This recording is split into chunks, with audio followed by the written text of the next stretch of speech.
Hello everyone, hope आप लोग अच्छे हैं। Welcome to Mamta classes. आज हम लोग रिटन डाउन वैल्यू मेथड से रिलेटेड एक न्यूमेरिकल और सॉल्व करेंगे जिसका लेवल थोड़ा सा और हाई होगा। तो अभी एक क्वेश्चन आपके स्क्रीन पे डिस्प्ले होगा, उसका स्क्रीनशॉट ले लीजिए। Let's start with the question. On 1st April 2017, Sonu Limited purchased a machinery for rupees 3,90,000 on which they spent rupees 5,000 for carriage, 2,000 for brokerage of the middleman, 2,500 for installation and 500 rupees for iron pad. 1 अप्रैल 2017 को ये company machine खरीदी है 3,90,000 का। उसके अलावा क्या क्या खर्च किया गया है? 5,000 रुपया कैरेज यानी कि भाड़ा, 2,000 रुपया ब्रोकेज दिया मिडिलमैन को, 2,500 दिया गया इंस्टॉलेशन का खर्च और 500 का आयरन पैड खरीदा गया। तो सबको टोटल कीजिएगा तो इस मशीन का कॉस्ट आ गया पूरी 4 लाख रुपया। अब आगे बढ़ने से पहले हम लोग पीरियोडिक टेबल बना लेते हैं ताकि हमको समझने में आसानी हो। नीचे हम देख रहे हैं कि मशीनरी का अकाउंट आपको अप टू 31 मार्च 2020 तक बनाना है, यानी कि 3 साल का अकाउंट आपको प्रिपेयर करना है। तो हमारा पीरियोडिक टेबल शुरू होगा बेटा जिस दिन हम पहला मशीन खरीदे हैं, यानी कि 2017 अप्रैल 1। अकाउंट्स क्लोज करेंगे 2018 मार्च 31, फिर 2019 मार्च 31 और फिर 2020 मार्च 31। पहला मशीन परचेज किए हैं M1, P stand for purchase और टोटल कॉस्ट हमारा आ रहा है 4 लाख रुपया। आगे बोल रहा है on 1st November 2018 they purchased another machinery for rupees 1 lakh। 1 नवंबर 2018 को एक नया मशीन खरीदा गया 1 लाख में and spent rupees 20,000 on its overhauling और 20,000 सर्विसिंग वगैरह करवाने का खर्च आ गया। तो टोटल कॉस्ट कितना हुआ बेटा जी इस मशीन का? 1,20,000। खरीदने का तारीख है 31 मार्च के बाद नवंबर में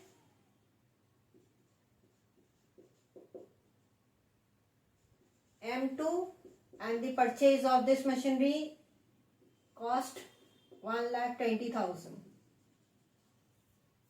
Next, on 30th September 2019, the machinery purchased in 2017 was sold at a loss of 1,27,800। 30 सितंबर 2019 को यानी कि 31 मार्च 2019 के बाद सितंबर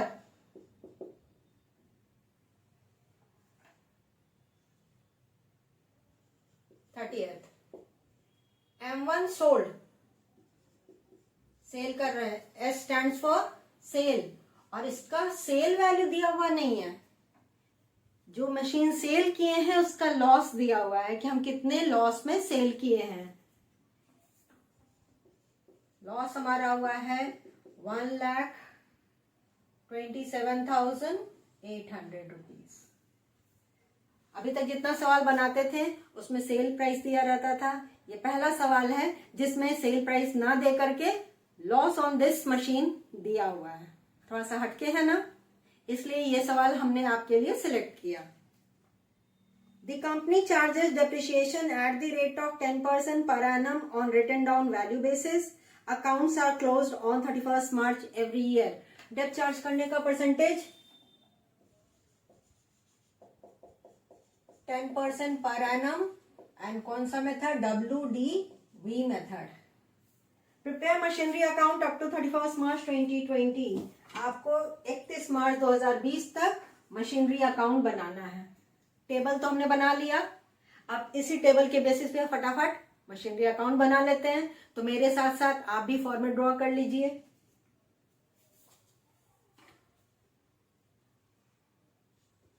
मशीनरी अकाउंट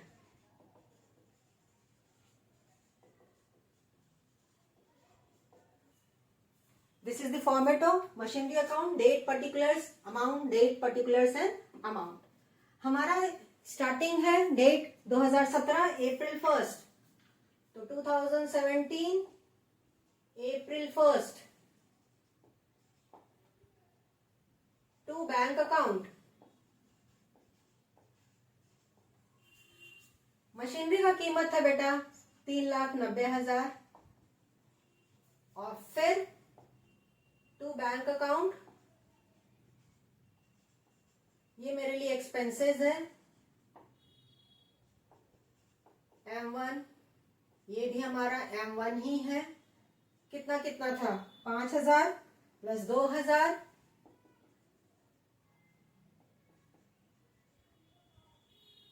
प्लस 2,500 प्लस 500, सबको जोड़िएगा तो 10,000 टोटल कॉस्ट हो गया ना 4 लाख।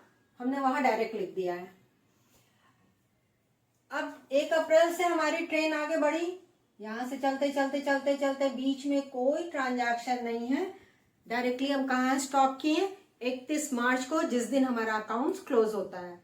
अब अकाउंट्स क्लोज करना है तो डेप्रिसिएशन तो कैलकुलेट करना पड़ेगा 4 लाख का, क्योंकि पूरे साल मशीन यूज किए तो पूरे साल के लिए डेप्ट चार्ज होगा। 4 लाख का 10% डायरेक्टली आप निकाल सकते हैं।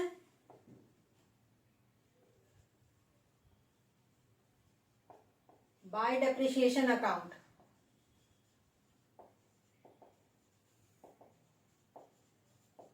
टेन परसेंट बहुत सिंपल होता है, हम पहले भी समझा चुके हैं, बस 1 0 लास्ट का हटा देना होता है, तो 40,000। इस मशीन का closing balance by balance carried down, 4 lakh में से 40,000 घटा दीजिए, एसेट का वैल्यू कितना बच गया 3,60,000। दोनों साइड का टोटल करके इक्वल कर दीजिए, तोड़ करके डेप्ट नहीं निकालिएगा क्योंकि पूरे मशीन को एक साथ सेल किया गया है।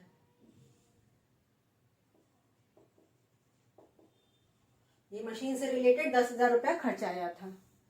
अब 31 मार्च 2018 का क्लोजिंग बैलेंस, 2018 1 अप्रैल का ओपनिंग बैलेंस हो जाएगा। To balance brought down 3,60,000। यहां तक तो कोई प्रॉब्लम नहीं। अब 31 मार्च के बाद 1 अप्रैल से मेरा अकाउंट शुरू हुआ फाइनेंशियल ईयर, 1 नवंबर को रुकना पड़ गया क्योंकि एक यहाँ पे ट्रांजैक्शन हो रहा है। 1 नवंबर को हम एक नया मशीनरी खरीदे हैं 1,20,000 का, तो उसको परचेज कर लीजिए। November 1 to bank account, this is M2 1,20,000। अब हमारे पास 2 मशीन हो गया, तो 2 मशीन के साथ हम आगे बढ़ेंगे, और 2 मशीन जब यूज कर रहे हैं तो दोनों का वैल्यू घटेगा, तो दोनों पे डेप्ट कैलकुलेट होगा। यहां से मेरी गाड़ी आगे बढ़ी और हम पहुंच गए 31 मार्च को 2019।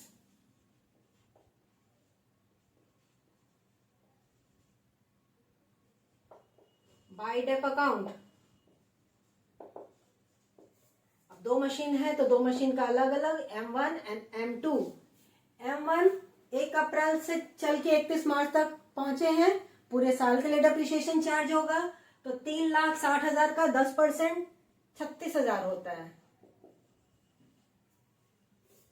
M2 कब खरीदे बेटा जी 1 नवंबर को, 1 नवंबर से 31 मार्च तक कितना महीना हो गया, काउंट करिए 5 महीना, तो 5 महीने के लिए डेप्ट चार्ज करेंगे 1,20,000 इंटू 10/100 इंटू 5/12,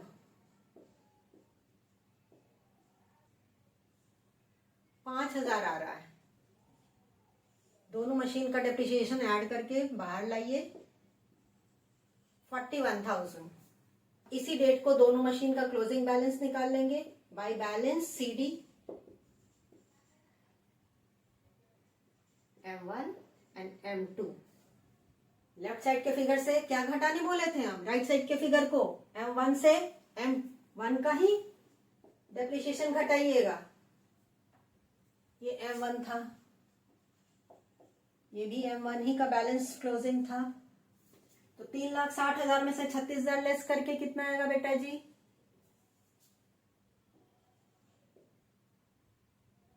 24,000। और 1,20,000 M2 में से M2 का डेप्रिसिएशन घटाइए, 1,15,000 बच गया।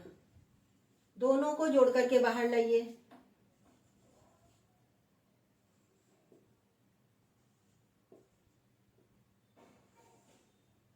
कोई कैलकुलेशन मिस्टेक होगा तो प्लीज कमेंट बॉक्स में हमको बता दीजिएगा। ग्रैंड टोटल 4,80,000, इधर का भी 4,80,000।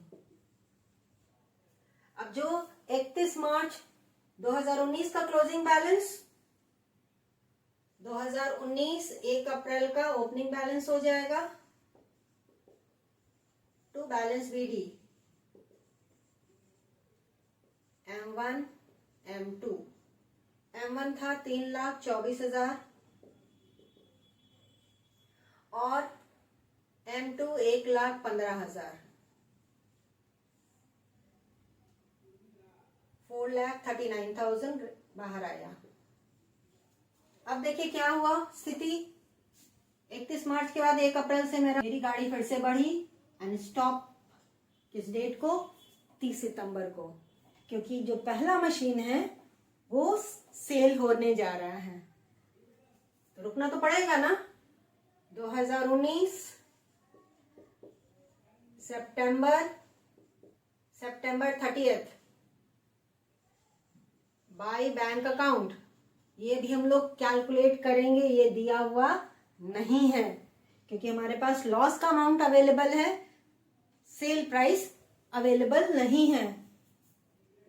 बैंक M1 डेप्रिसिएशन तो कैलकुलेट होगा ही, तो बाय डेप अकाउंट M1 ही है। By statement of profit and loss, 1 अप्रैल से चल के हम 30 सितंबर तक पहुंचे हैं, यानी कि 6 महीना। तो 6 महीना एसेट यूज हुआ है, तो डेप भी कैलकुलेट होगा इस एसेट पे 6 महीने के लिए ही। वर्किंग नोट यहां कर रहे हैं।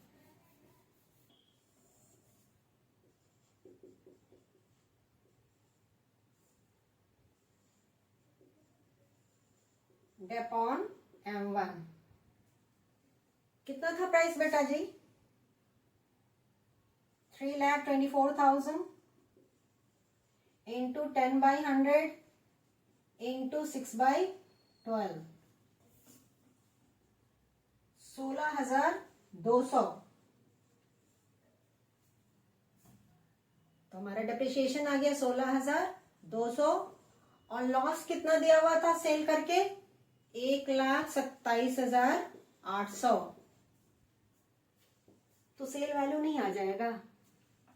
नॉर्मली हम क्या करते थे, लेफ्ट साइड के फिगर से राइट साइड का जो सेल वैल्यू दिया रहता था और जो डेप्रिसिएशन दिया रहता था उसको लेस कर देते थे। यहाँ पे हमारा लॉस दिया हुआ है और डेप्रिसिएशन हम कैलकुलेट कर चुके हैं। क्या निकाल लीजिएगा? Cash price. चलिए वर्किंग कर लेते हैं, कंफ्यूज मत होइए। डेप्रिसिएशन आ गया, मेरा एसेट का वैल्यू कितना था? रिटन डाउन वैल्यू 1 अप्रैल का 2019 3,24,000। इसमें से लेस कीजिए डेप्रिसिएशन। डेप हम अभी जस्ट निकाले हैं 16,200। 16,200 घटा दीजिए डेप्रिसिएशन, तो एसेट का वैल्यू कितना बच गया? 3,07,800। ये हमारा एसेट यूज करने के बाद का वैल्यू बचा। किस दिन? रिटन डाउन वैल्यू सितंबर 30। इसमें से इसका लॉस घटा दीजिए, less loss on sale 1,27,800। Hope आपके स्क्रीन में आ रहा हो।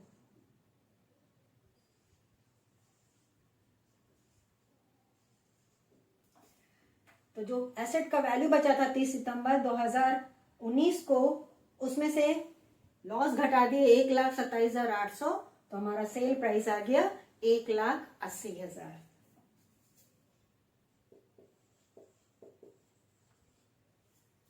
ऑल्टरनेटिव 3,24,000 में से ये दोनों ऐड करके लेस कर दीजिए, तो ये फिगर आपका आ जाएगा, यानी कि सेल वैल्यू। होप आपको समझ में आ गया है। वर्किंग करके भी दिखा दिए हैं और यहां से भी हमने बताने की कोशिश की है। इन दोनों का टोटल कीजिए और इसकी वैल्यू जो 1 अप्रैल का था उसमें से लेस कर दीजिए, तो सेल वैल्यू आ जाएगा। अब ये मशीन तो मेरे पास से हट गया, बचा कौन सा मशीन? M2 को तो यूज किए और यहां से गाड़ी चलते चलते कहां पहुंची? 31 मार्च 2020 को।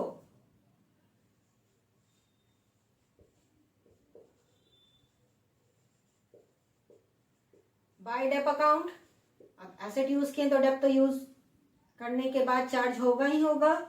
1,15,000 का 10% 11,500 बाई बैलेंस CD। M2 ही है, नहीं भी लिखेंगे चलेगा, क्योंकि अंडरस्टूड है कि अब एक ही मशीन बचा है।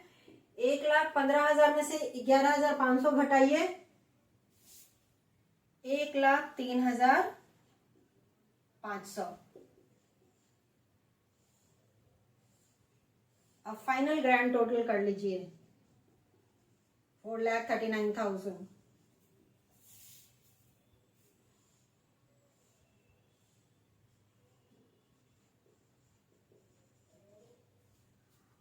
और जो क्लोजिंग बैलेंस है 2020 31 मार्च वाला, वो 2020 1 अप्रैल का ओपनिंग बैलेंस ला करके छोड़ दीजिए। To balance BD 1,03,500।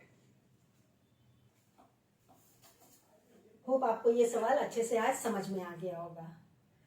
अब रिटन डाउन वैल्यू मेथड से हमने कई सवाल आपके लिए सॉल्व किया है, ताकि अलग अलग जो न्यूमेरिकल रहता है उसको समझने में आपको आसानी हो। अब प्रोविजन फॉर डेप्रिसिएशन अकाउंट वाला टॉपिक भी हमको पढ़ना है, तो नेक्स्ट क्लास में हम लोग प्रोविजन फॉर डेप्रिसिएशन अकाउंट शुरू करेंगे। उससे पहले written down value method and straight line method पूरे कमांड में आपका होना चाहिए, तो आगे समझने में कोई दिक्कत नहीं होगी। ठीक है ना बेटा जी? तो चलिए मिलते हैं नेक्स्ट क्लास में, तब तक अपना ख्याल रखिए, खुश रहिए, बाय।